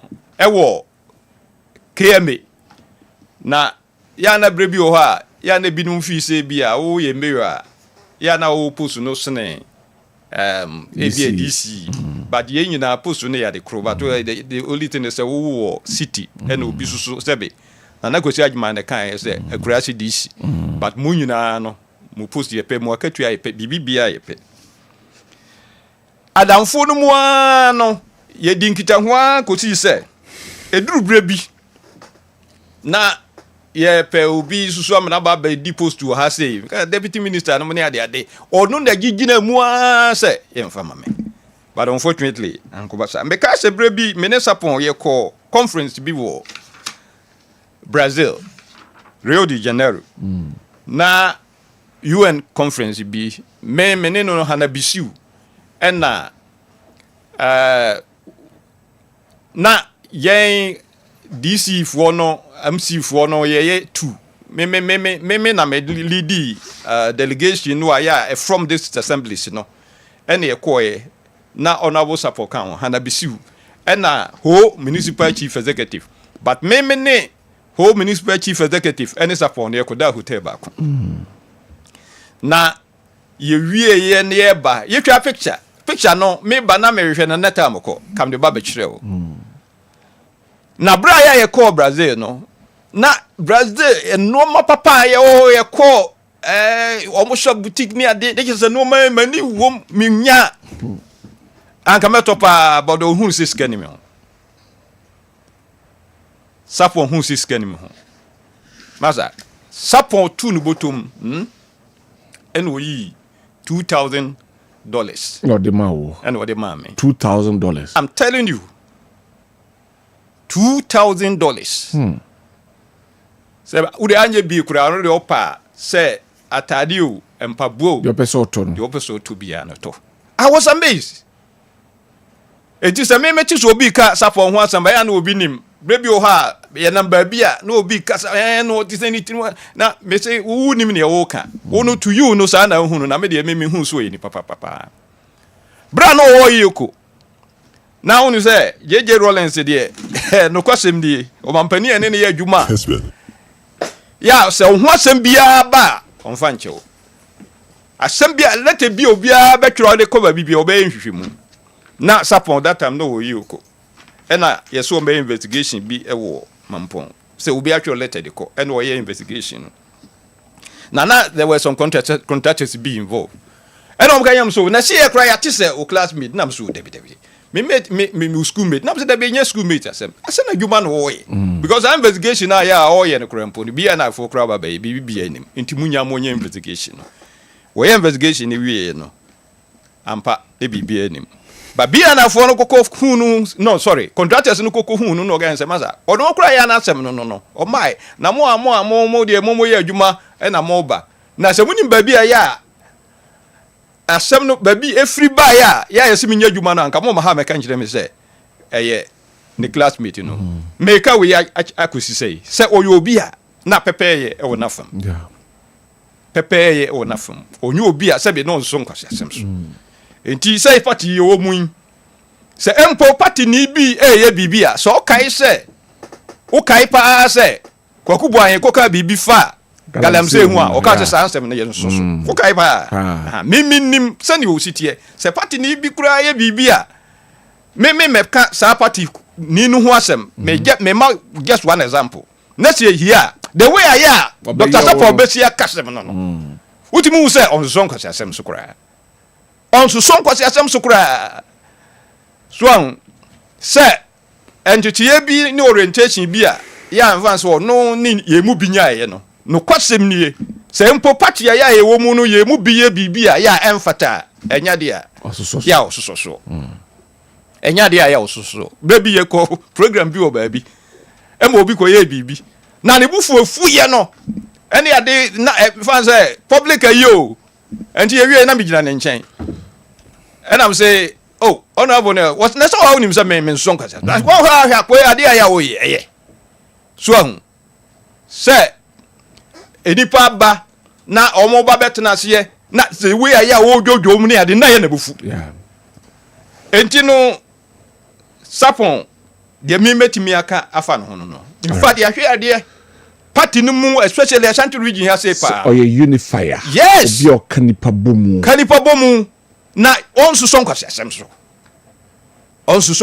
so say de mi hu no na me kai pa say ne papa no o ye senior master sta na ne papa no tie Mr. Sapon on so nkwase asem kura anyway you see na abra ya ni nua no ana oye mate no firimu ena ye ko na yi ewo dwaben na ye di nkombo no ne ade na mekofa ne papa ho asem ne ye ka ne ade se na oye strict ene ade ne ye ka enti sapon ene omo aka nyina sesei sabe yema abusuafo enkanka omo yire ne omo ma yako abusuafo nyina enkanka omo yire ne omo ma yako na me my Yusian pen.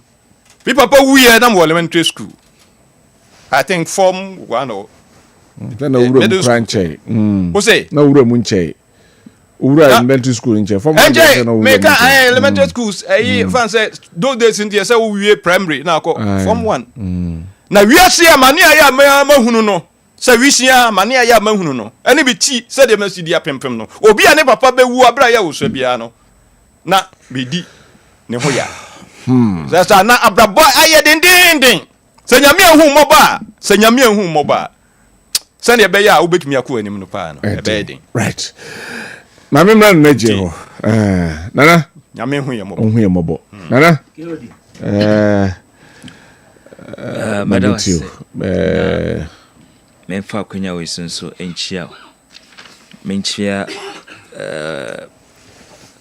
nana adodankwa kufuado baby bio na menchia the former first class vice president Dr. Alhaji Mamudu Baumia menchia no baby bia owo na menchia aye miamade ni na chairman odeno ho kwaku apia menchia kuka baby bio bia ene anopai menchia ira lawyer Justin Kodia Frimpong menchia no pa na Keodi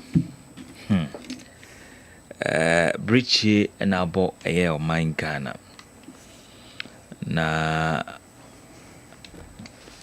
Oshaya Ghana amsebe for the past 2-3 weeks ni yenti asempa kura o se yewo osumu aye nyuntini kase aye datilumba otua nananom ewonsie do na otua nananom wonsie do no igusu edi ehwa bobo areho ahye oman yi so emanano memende twemu kura no mde ne vigil ye den ehya ase na me adoma weekend sei so mo ba be ye bi ewo kumase ewo ye Heroes Park nti ye de ye di eye ho abobo yanke bi anhyem ena enipa be 16 emofra omonso konongo dwaso honum omonso ka kwanhia ekumusa amofra nyina adechi ni 2-3 days ena etu amana donku ena nipa 16 no yedi omu nyina yedai ekokugumo yedi areho ewo eye oman no ye bompa yese nyankopon na ebe kraw ye yansan ke bi anhyem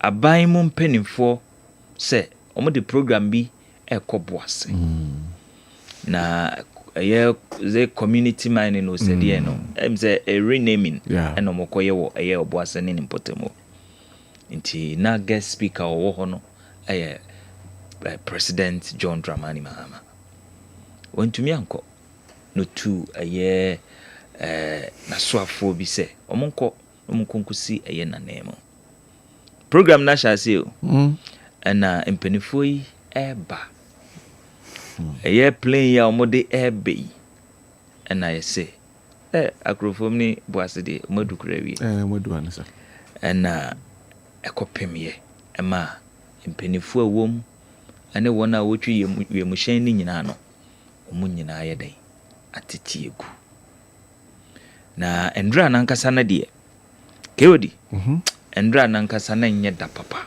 endra na nye da pa nye da pakra because endra na atorenchem na esia mpenifo yi efemu ewuye sa endra na so no na plane nu bia so etiato ewo eye adwumako ene nipotem hono no kra de nyame first landing Yeah. ɛna obetumi yɛ dɛ First landing esi enra. fam. Enra no pana before we be seen na. Nti ndra no deɛ ne nyɛ dapa. Yeah. Na wohwɛ deɛ ɛkɔ so na obi di n'ani kobu aviation hɔ nko a. Bɛndra asase so nso. There was another Deɛ 2 ɛkɔɔ gory yɛ a. accidents. Yeah. Nti ndra no okeka kwa na over 30 people. Yesterday Sure, nkwa. Enra nkwa. Because osi Kubase adjust to Konongo hɔ no Kubase and also this Toyota ACB and also pew ni pewum ahwere mo nkwa ukɔ enchi hɔ no baby efrɛ wa chimfo ne yi ade and also ɛyɛ pragia bi ni motor accident yi and also nipa be 2 wo mu ayden afam ayden ewu. 3 days ago, there was another one. Motofo na mo crash ye no mo so wuye no. E hye, o mo so hye dwebe. Afei so kɔ asaman kɛse a. Ɛno so trailer bi ɛteye. Na no deɛ msɛ nyame fafie. Ɛsɛ yɛ japade deɛ. Msɛ nipa anyɛ de.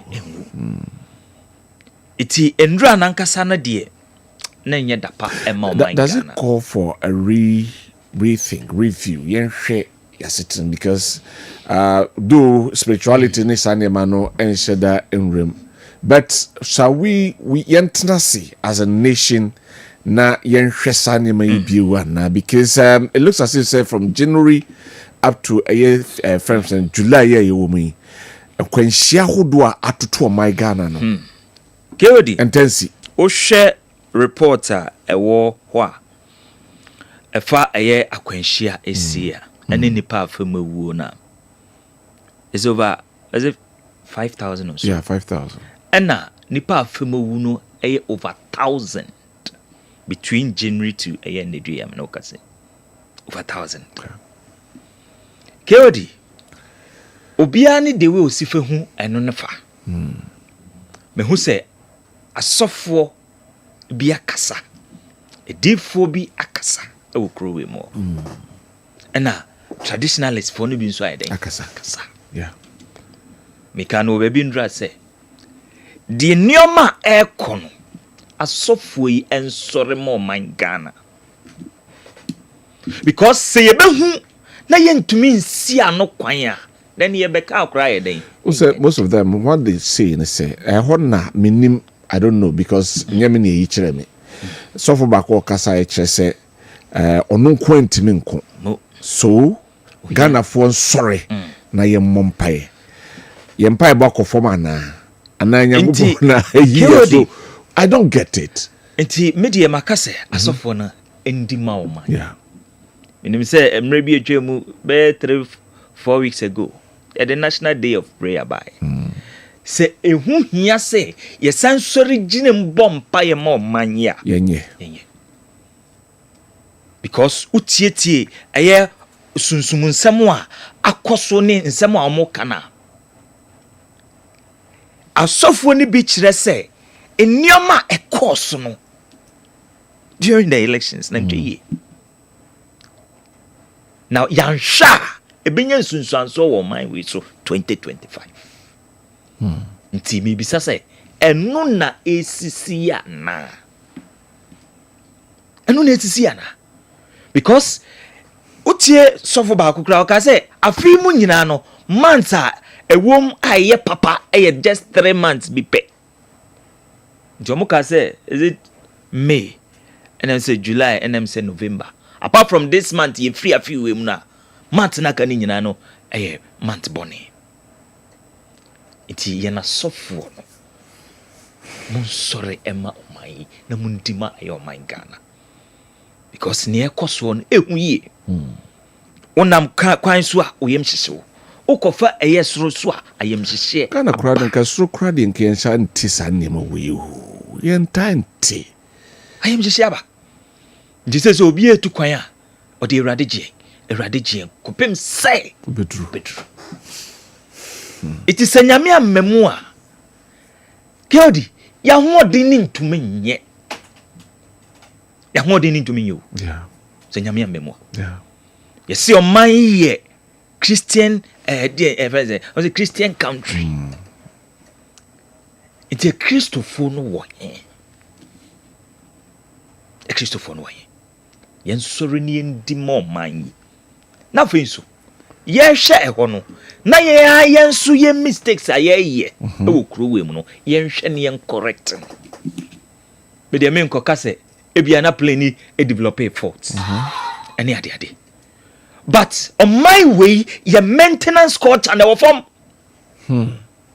your maintenance culture our form say ade we ye hu say enu ne yisu see e be maintain ne pa oboa in your mind Ghana nti me baby ametre bia aya me kase there's some ejumeko bi wo omo manage is it the city more omo manage omo washrooms ni nyina omo keeping it clean from day one you see more no omo sada ho the bi omo sa time bi omo sada omo tumi horo more ni nyina but o mine nankasa no ade a ye aban de enye ye de oboa ye ndinini nti mitie eye na woni aviation expert ni nkomo say ye to me service eye jet ni bi eye 3 months e bi so eye 6 months e bi do okra na bi e review I said there's somebody's responsibility. E bi do okra na bi e yo bi asede se wo se oye it immediate ye share spiritual as a factor no ye san share eye physical you know ye hwe you know and amanyofo yesu ye due ye hombo amanyofo ye due ye hombo anything die tie ye due ye hombo no say flight e wo krom ha bia ye de aya amanyosem flight e wo krom bia ye de amanyosem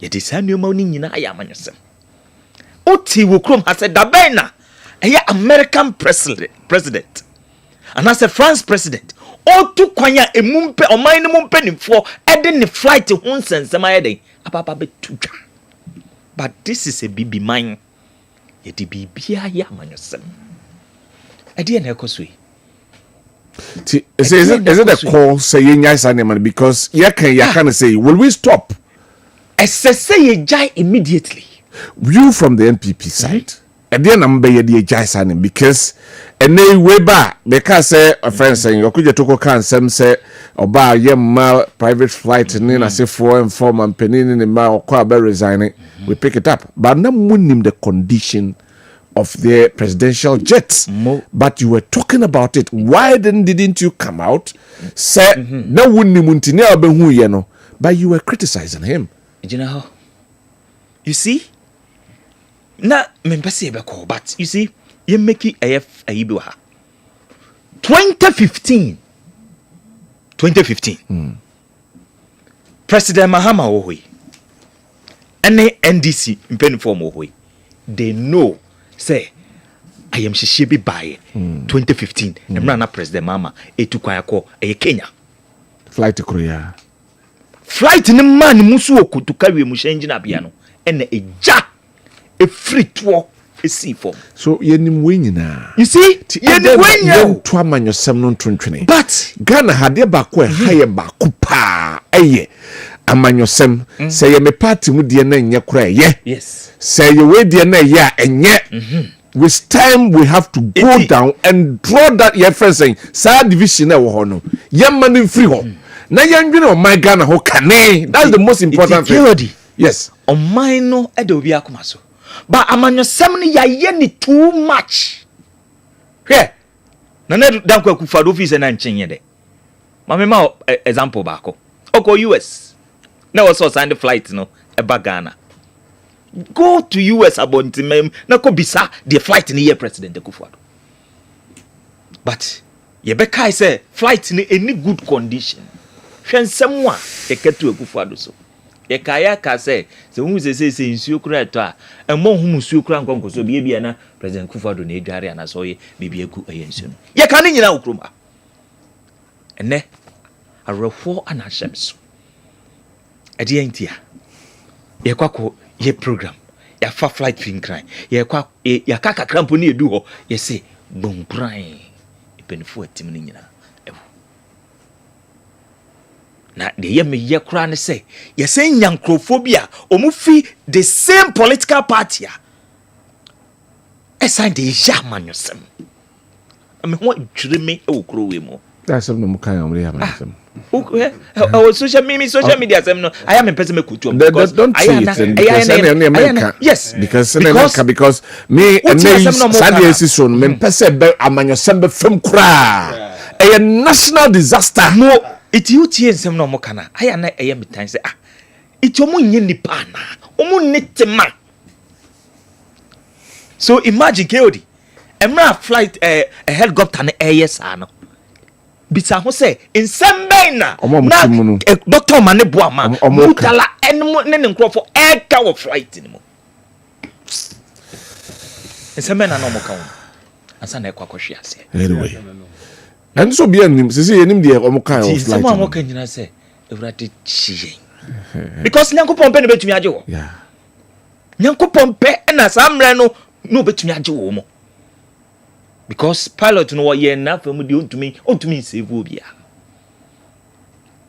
yesu o mai ni mo de na ekoso yi first time honorable room na me musa specific questions because na ye na sofo ye prophet say mun sorry na mun dima o mai ye nyina ye sorry mun dima yes ye bompa ye na ye nya ni ma bone na ye no Nyankopon hoyi o ya de bone obenya so aso akotua ye nyai nioma ekoso titu ye politicians ye nyai ne mabone na ye no honorable ma o kana sa de a wanhwe ya obi a wo tie no obeka se ebia monyina no bone bi obi aye na hunsunsu so abase why got involved in accident but mamenka bibi nchiro honorable make on a reason so osi ye mompaye na me say ye my cancer because atoyire nchem an accident de etimitu bia menka se intimentu bia etimitu bia ya enye se sebi mpredua san bia nye boni bi anase bia mfumso bia ye nipa no aye I'm not less looking at that but if so be subetimi aba amasane manaba yes that's what I'm talking about yes you know be befa so ya obekọ de nyankopon ko anani remember specifics our maintenance culture and say ye fane matra because na weda no nye yeah it looks as if say oh nyame de ebekọ most of the time ya kasa nyame de ebekọ but sabio nyankopon wo hode nanso wa may adwene nyansa say ye mfantu e ho abo Ghana for sasu no minim de obeka fa ho well let's be 4-5 minutes okay yeah maintenance culture there yintimi nka ho asem because we intimi let's say bia me ka asem bia ya asie yintimi nka say bia plane no na problem bi wo ho ana say helicopter ne problem bi wo ho yeah bibie nu ha na e kire sa because helicopter no omode me kai say doctor bia ya brebi wo yare wo konfanochi sa helicopter ya be lifting na ebe lifting no adene ko intino yentimi nka say bia lack of maintenance na dey buy na weather no so no no kure se ABC gomwa krubi so se no omo se bad weather ntino adwumako sorry adwumako krubi so ntino bad weather nti na ema omo emergency London yeah ntino ebetimi abase weather but se ni yentimi hu de ema no ba sa ba KOD ubusam se eti say ya na maka kire o say adom ene ahweyi na mde ahweyi aka because enipa nkwa no enye mienu ena wo de ba ko edi agro yeah me kai say time ano ohini jan wa ha say mimi say na anwumre program no many because say no ye wo time ya ye de but majai ubusam side intra because meeting fix say kanene de na metikrum na me ni please de pune share wo entino me pon a kromwa na menam pataje nam de kwako but say meeting fix obi ahu say wote Kessben wonim ba bia ya wote nti wo pon na wo wura fia we twa okwa mu ho a enti na hweyie ahu hia pa ansa na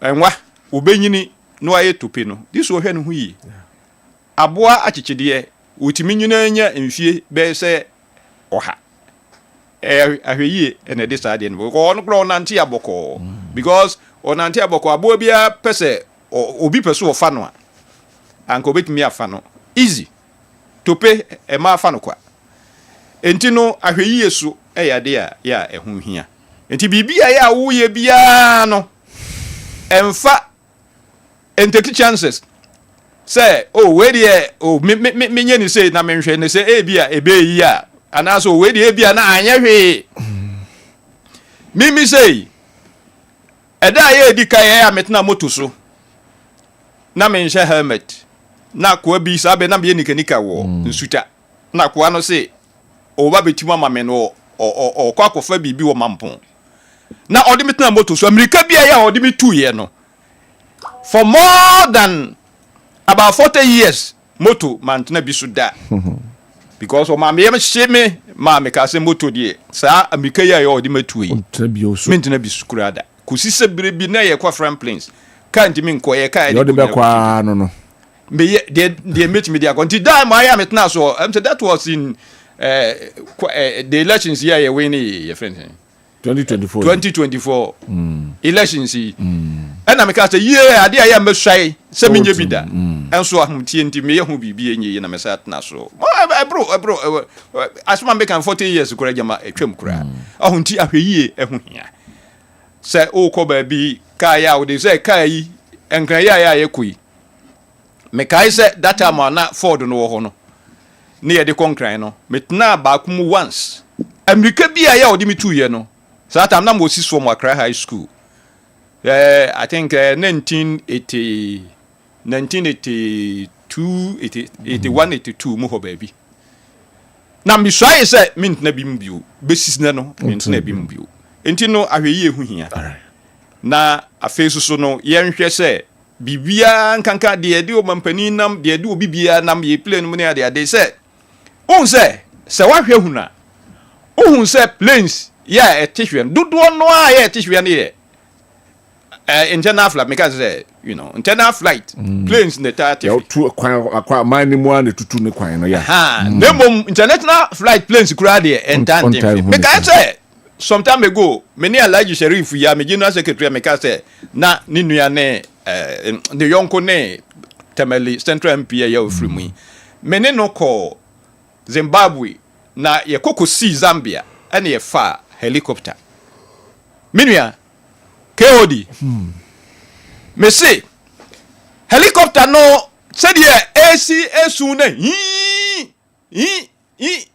oh no me enye helicopter but I am say plane small plane bi wo be ka say timaka dada bia ya airflow boba ntimi nko enti alaji ohwemanim nam so ma hwenanim plane wa ya timi no kura mu kurash na wotimi hu say plane no enye papa na o mo ba mama ya chips obi ya ode chips no man wo plane bia obi eni ho ya oje because won feel comfortable enkwa no hu hia ana chese mi hu plane wo tia so enko. You see, make a way at say the Oka maintenance culture. No, a baby or what? Baby say if flight be me person me bob in the you can't say company anything. What you mean say play no? And can watch na play munoa emuye cool no from Kumasi to Accra. Emushi. You see where you could actually say play no assemble home. Yeah. And you know maintenance culture there. All right. Ade ya hu hia ka ya de namo plane ya de namo ehye bia ya de nam bia se hwe ni yi ma yamra na yehwe gane na maintenance culture aban de na emfa ye ho but ebekọ akwa ba boy akasa yes such a Kumau district assembly or presiding member Osiuchi Utieu Honorable Richard Jemfi and then see an order team amation happy birthday KOD maintenance culture asemi aye ken aya normally hwe omo mutwi aya ban car na omo anso nya omo private car aya hwede wo musifatwi no aban car no bebi a honye no odobebom gran noko ba se ono ane private car no obeto ne boase na wa yede odi afem na okọ adentia because aban car ne say ya enye ono no de ni sika be yede ebeye aban ene yede eda ne so yeah iti wohwe wode ahwe normal police cars ni aban cars ahodo awuwo krom ayi wobɛhu sɛ adeɛ ketewa bi kra na ebu wɔ ho a ɔno a na ɔteka no obetumi de ne sika ayɛ ayɛ but onye da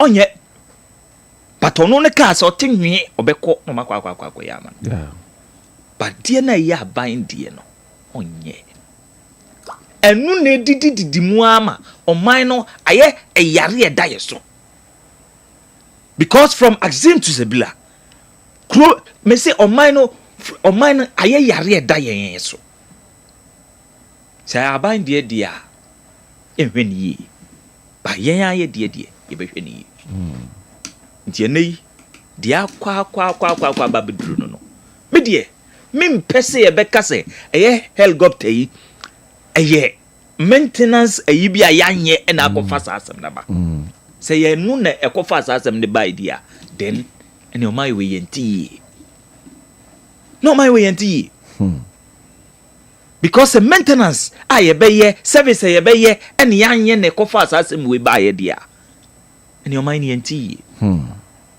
ba me de me mpɛ sɛ magye di all right ne me pɛ sɛ ebia ɛba no sɛ ebia na ɛyɛ weda no na ɛkɔfa saa asɛm ne baayɛ we don't know yet because so, yeah adwuma kɔ deɛ no asɛm a ɔmo ka ne sɛ ɛyɛ weda ne bia ana meboa iti weda bɛ nko a na etumi bɛsi wɔ Ashanti region a ɛne ɔboase hɔ saa forest ne mu nko a na etumi ma adeɛ ne tɛhwɛ nsɛm bisa bebree wɔ ho all right so ɔta sɛ nsɛm bisa bebree wɔ ho all right iti me deɛ nsɛm a mɛka ɛwɔ ɛyɛ saa adeɛ wɔ mu nyina sɛ doctor Omane Boama nkrofo a wegya o mo akyire nkrofo a mo dan no ne nyina e mo bibia yakɔ right thank you very much so mo frim ne nyina ebusua ne nyina yakɔ because ɛyɛ ade a ɛya na masrɛ NDC boys a mo social media ne so the NDC activists for ne nyina ne sɛ adeɛ we yɛ mfa nya amanyosɛm wo yɛ saa adeɛ na asɛ wo nyɛ nipa anyway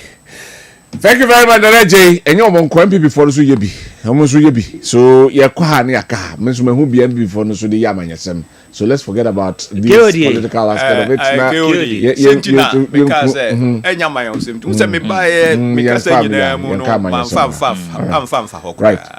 right obi a Yesu na okokra montumi antum okokra thank you very much ye di jubadi anisi ye fancy wa ha na ye sorry ma sports for them rameto so but ye ko ye wish happy birthday na fe yes sorry na ye nko ene Yesu o ma rimu ni nyina Yesu yes 3 days of national mourning eno na yeguso a yeah but ma me wish happy birthday si na fe ye sorry na ye nko honorable I know be testing me say na me ka Dr. Sapon investigation who was a man fancy. Now, so all your investigation we ne BBA. All right.